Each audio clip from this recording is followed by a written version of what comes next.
ইরানের নিরাপত্তা কাঠামোয় এবার লাগলো বিশাল ধাক্কা। যুক্তরাষ্ট্র ইসরায়েলের হামলায় নিহত হয়েছেন দেশটির জাতীয় নিরাপত্তা প্রধান আলী লারিজানি।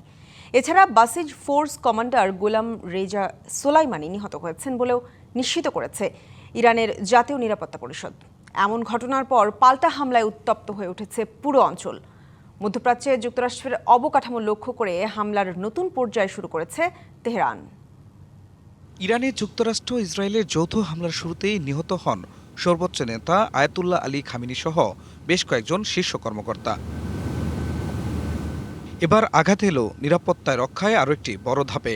মঙ্গলবার রাতে চালানো হামলায় নিহত হয়েছেন দেশটির জাতীয় নিরাপত্তা প্রধান আলী লারিজানি, নিহত হয়েছেন উপপ্রধান আলী রেজা বায়েতো।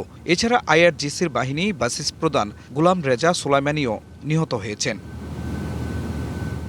এমন ঘটনার পরেই ইসরায়েলকে নিশ্চিহ্ন করে দেওয়ার প্রতিজ্ঞা করেছে ইরানের বিপ্লবী গার্ড আইআরজিসি। ইসরায়েল ও যুক্তরাষ্ট্রের সামরিক কাঠামো লক্ষ্য করে নতুন করে ব্যাপক ক্ষেপণাস্ত্র ও মিসাইল ছোড়ে বাহিনীটি। বিশ্বের সবচেয়ে শক্তিশালী ইসরায়েলের আকাশ প্রতিরক্ষা ব্যবস্থা ভেদ করে শত শত ক্ষেপণাস্ত্র ঢুকে পড়ে তেল আবিব ও কাপ কাশেমের আকাশে। আইআরজিসি জানিয়েছে ইসরায়েলের ১০০টির বেশি সামরিক ও নিরাপত্তা লক্ষ্যবস্তুতে ক্ষেপণাস্ত্র হামলা চালানো হয়েছে।